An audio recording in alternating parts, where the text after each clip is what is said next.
고난 너머에 더 큰 고난이 기다린다 할지라도 오직 하나님만을 신뢰하십시오. 여러분의 영혼의 시력이 회복되기를 마음이 없는 자에게 시청자가 아니라 우리는 예배자가 되어야 됩니다. 메리 크리스마스. 성탄절이 며칠 남지 않았습니다.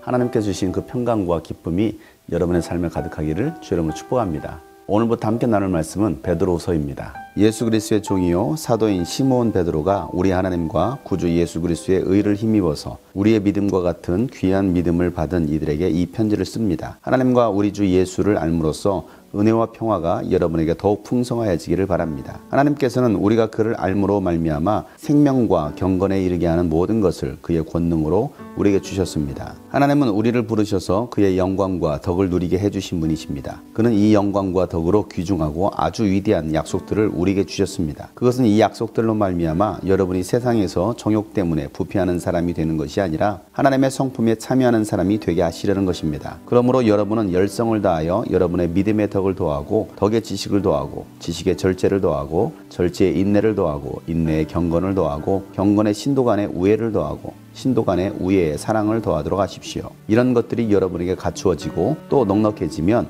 여러분은 우리 주 예수 그리스도를 아는 일에 게으르거나 열매를 맺지 못하는 사람이 되지 않을 것입니다. 그러나 이런 것들을 갖추지 못한 사람은 근시안이거나 앞을 못 보는 사람입니다. 이런 사람은 자기의 옛죄가 깨끗하여졌음을 잊어버린 것입니다. 그러므로 형제자매 여러분, 더욱더 힘써서 여러분이 부르심을 받은 것과 택하심을 받은 것을 굳게 하십시오. 그러면 여러분은 넘어지지 않을 것입니다. 또한 여러분은 우리의 주님이시며 구주이신 예수 그리스도의 영원한 나라에 들어갈 자격을 충분히 갖출 것입니다.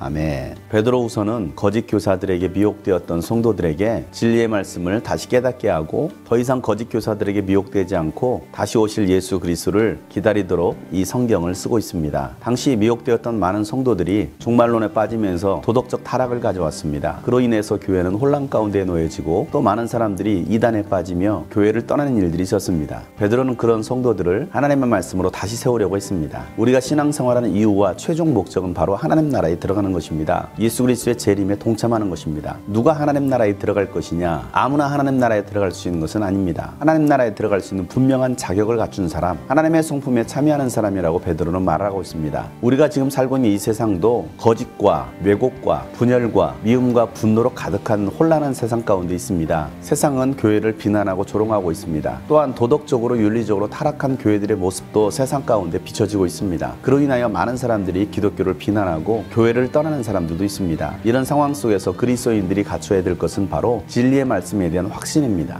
예수 그리스도를 믿는 믿음, 예수 그리스도의 의로 말미암아 구원받은 우리들이기 때문에 예수 그리스도에 대한 확신이 없으면 우리는 이런 상황 속에서 우리의 믿음이 바로 설 수가 없습니다. 예수님이 왕 중의 왕이시며 하나님의 아들이심을 우리가 알 때에 생명과 경건에 이르게 하는 모든 것을 그의 능력으로 우리에게 주셨습니다. 우리가 예수 그리스도를 알 때에 우리에게 참된 영생이 있습니다. 하나님은 우리에게 예수 그리스도를 통해서 위대한 약속들을 주셨습니다. 우리가 이 약속을 믿고 약속을 붙들 때에 우리를 유혹하고 더럽게 하고 타락해 하는 이 세상 가운데서 정욕으로 부패하는 사람이 아니라 하나님의 성품에 참여할 수가 있게 되는 것입니다. 하나님께서 주신 약속의 말씀을 믿지 않는 사람들, 그 약속의 말씀을 가지지 않은 사람들은 그저 세상 속에서 함께 더러워지고 썩을 수밖에 없는 것입니다. 세상의 부패 가운데 놓여 있어서 함께 부패해지는 것입니다. 그런 기독교인들, 그런 교회가 많을수록 세상 사람들은 하나님을 믿지 않고 하나님과는 더 멀어지게 되는 것입니다. 하나님은 우리가 하나님의 성품에 참여하는 자가 되기를 바라고 계십니다. 하나님의 성품이 무엇입니까?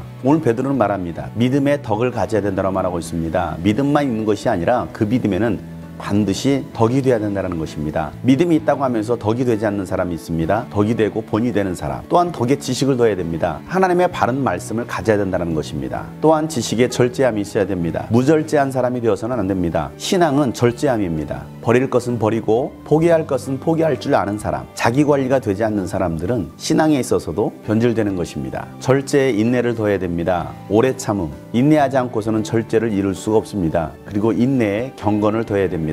그리고 경건에는 신도 간의 사랑이 있어야 됩니다. 예수 그리스도의 사랑으로 성도들을 사랑할 수 있는 마음, 그 마음이 오늘 우리들에게 있어야 됩니다. 성도들을 시기하고 미워하고 질투하고 또 이간하는 일들이 있어서는 안 됩니다. 예수님 우리를 사랑하신 것처럼 그 사랑으로 우리는 성도들을 사랑할 수 있어야 됩니다. 이러한 하나님의 성품을 가진 사람들, 그런 사람들은 열매를 맺는 사람들입니다. 이런 하나님의 성품을 가진 사람들은 예수 그리스도를 아는 일에 게으르지 않습니다. 어떻게 해서든지 열심으로 예수 그리스도를 알려고 합니다. 그래서 양육에도 참여하고 또 개인적으로 하나님의 말씀을 읽고 연구하기도 합니다. 그러나 이러한 것들을 갖추지 못한 사람들은 영적으로 눈이 먼 사람들입니다. 영적인 세계를 보지 못합니다. 그렇기 때문에 바른 길을 갈 수가 없는 것입니다. 걸려 넘어지고 구덩이에 빠지는 것입니다. 자신의 죄를 회개했음에도 다시 잊어버리고 또 죄를 짓고 타락하고 불순종의 길을 걸어가는 것입니다. 하나님은 여러분을 부르셨습니다. 여러분을 택하셨습니다. 그리고 하나님 나라에 들어갈 수 있도록 여러분을 구원하셨습니다. 우리는 그 하나님의 은혜를 잊어서는 안 됩니다. 하나님의 말씀, 하나님의 언약을 잊어서는 안 됩니다. 우리는 힘써서 하나님께서 우리를 부르신 그 부르심과 택하심에 굳게 서 있어야 됩니다. 흔들려서는 안 되는 것입니다. 하나님의 성품에 참여한 사람들은 하나님 나라에 들어갈 수 있는 자격을 갖춘 사람들입니다. 사랑하는 여러분, 그 성품을 소유할 수 있기를 축복합니다. 그 성품을 가지려고 더욱더 열심을 다하시길 바랍니다. 세상에 미혹되고 넘어지는 사람들이 아니라 정욕을 따라 사는 인생이 아니라 하나님의 언약을 붙들고 예수 그리스도를 알므로 하나님의 성품에 참여할 수 있는, 그래서 하나님 나라에 들어갈 수 있는 여러분 되시기를 주의 이름으로 축복합니다.